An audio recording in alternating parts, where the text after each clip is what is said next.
今次 BNO Hub 旅行團第4回要同大家一齊初次踏足非洲，再次乘搭 Ryanair 利物浦來回 Marrakesh， 機票每人約80磅。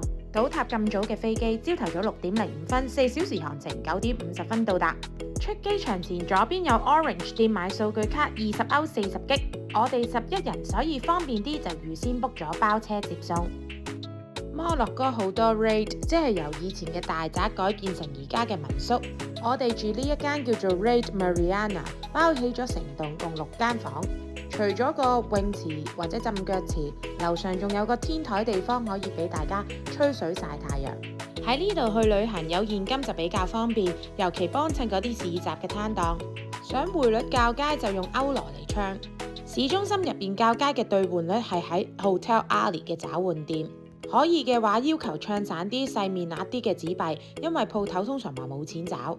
有咗錢就去咗呢一間 Snack Grand Agnes 餐廳食午餐。佢專食炸海鮮，有好多唔同款嘅魚。啲魚基本上都冇乜鮮味，但係就幾香口同埋夠晒高溫，可以殺菌。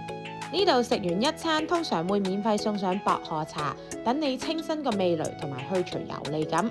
食飽飽就去咗行呢個巴哈皇宮，入場費100個 dirham。中意睇建築嘅就有好多嘢睇，我哋就走馬看橙多啲。我哋最有興趣竟然係樹上面嘅香橙。非洲地區都盛產香料，所以就一於試下呢間印度菜。啲咖喱係幾好味，尤其係 Masala Chicken， 但係份量就相對細，價錢就大約75個 dirham， 大食嘅就應該未會飽。我哋呢一間大房有1張雙人床，1張單人床，最多瞓到3個人。住宿嘅早餐就非常之簡約，包薄餅、乳酪、橙汁、咖啡。依度嘅地踎攤檔非常之多，行到你會蕩失路。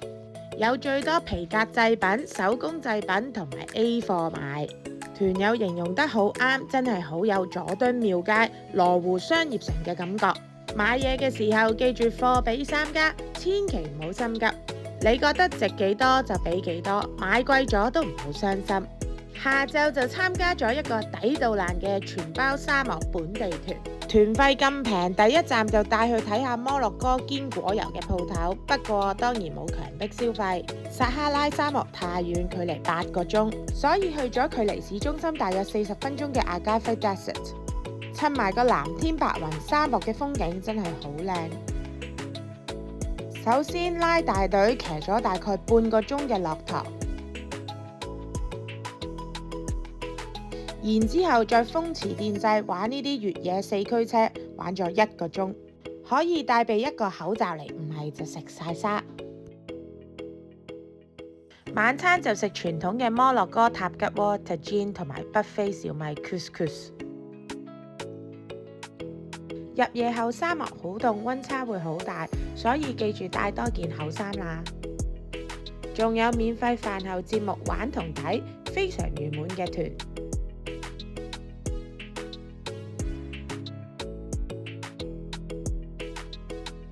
第3日就參加咗一個瀑布旅行團，去嘅係非洲第2大瀑布 Oussoud Waterfall， 車程就最耐，因為距離 Marrakesh 3個鐘。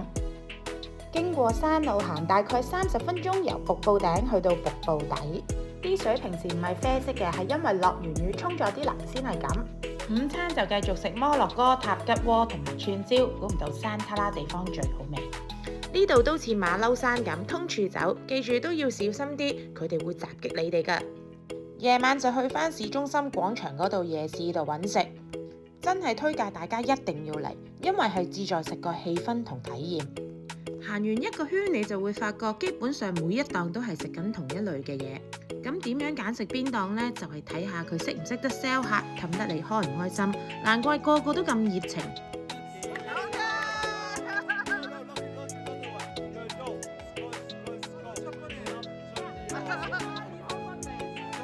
最後我哋做咗75號檔嘅水魚。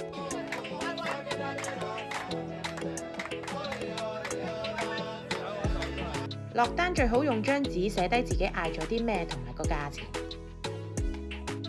最後一日臨上機前就嚟咗距離8分鐘嘅商場作最後衝刺。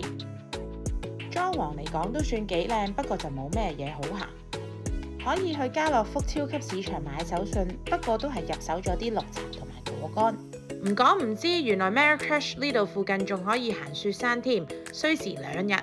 機場安檢繁複，起碼要1個鐘，所以最後就早啲坐的士去機場。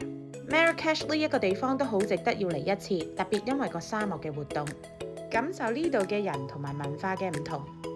但至於想唔想再嚟，就要再考慮下先。因為始終比較落後嘅國家，一個女士就更加要小心。而家我又閉關諗下，下次 BNO Hub 旅行團去邊度玩好先。